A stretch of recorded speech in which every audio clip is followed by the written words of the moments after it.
మన చంటి పిల్లాడికి వసనూరి చనుబాలతో కలిపిపోయమ్మ నాలుక పలచబడి మాటలు స్పష్టంగా పలుకుతాడు అంటూ ఉంటారు మన ఇళ్లలోని అమ్మమ్మలు నాయనమ్మలు. వసకున్న మాహాత్మ్యం అలాంటిది. మరి వసకొమ్ము గురించి ఆయుర్వేదం ఏం చెబుతోందో మరింత సమగ్రంగా తెలుసుకుందాం నేటి పరమార్థంలో.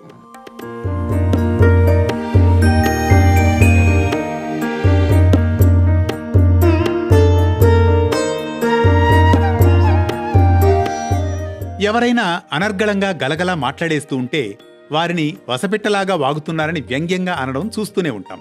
వసకు ఆయుర్వేదంలో ఎంతో ప్రాధాన్యం ఉంది. భగవంతుడు ఈ ప్రపంచానికిచ్చిన ఒక గొప్ప వరం ఆయుర్వేదం. వ్యాధుల నుంచి ఉపశమనానికి ప్రకృతిలో ఉండే చెట్లు, కొమ్మలు, వేర్లు, ఆకులు, పువ్వులు, పళ్ళు మొదలైన వాటిని ఉపయోగించి వైద్యం చేస్తారు. ఇలా ప్రకృతి ఇచ్చిన వనమూలికల్లో వస ఒకటి. వస లేదా వసకొమ్ము ఓ ఔషధ మొక్క. పూర్వం మన దేశంలో గ్రామాల్లో పుట్టిన ప్రతి బిడ్డకు పురిట్లోనే వసకొమ్మును చనుబాలతో అరగదీసి పట్టించేవారు. ఇలా చేయడం వల్ల చిన్నపిల్లలకు కఫం ఉండదని, నాలుక పలచబడి మాటలు స్పష్టంగా త్వరగా వస్తాయని, కంఠస్వరం మాధుర్యంగా ఉంటుందని వస పోసేవారు.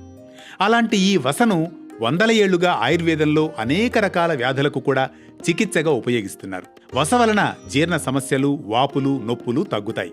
ఈ వస వాడడం వలన నరాల శక్తికి, రక్తపోటు నియంత్రణకు, చక్కటి నిద్రకు, నొప్పిని తగ్గించేందుకు, మూర్ఛల నివారణకు, విరేచనాలను ఆపడానికి బాగా పనిచేస్తుందని ఆయుర్వేదం చెబుతోంది.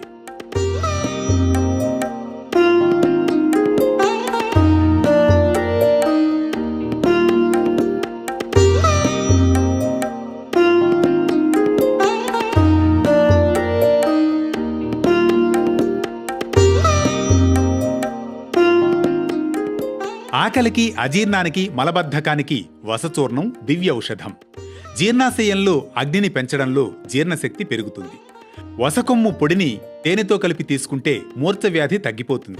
జుట్టు ఊడిపోతుంటే వసకొమ్ము, గురువింద గింజలను ముద్దగా నూరిన మిశ్రమాన్ని జుట్టు ఊడిన చోట రాస్తే జుట్టు క్రమంగా పెరుగుతుంది. వస నూనెలో కొద్దిగా నువ్వుల నూనె కలిపి రాస్తే కీళ్ల నొప్పులు తగ్గుతాయి.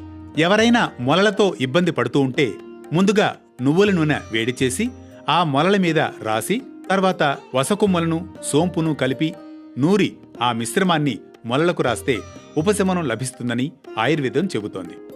వసకొమ్ము, లొద్దుగ చెక్క, ధనియాల పొడిని కలిపిన మిశ్రమం ముఖం మీద రాస్తే యవ్వనంలో వచ్చే మొటిమలు తగ్గుముఖం పడతాయని ఆయుర్వేదం పేర్కొంటోంది. మరో ఆసక్తి గొలిపే కథనంతో మళ్లీ కలుసుకుందాం. వేటు న్యూస్ పరమార్థంలో.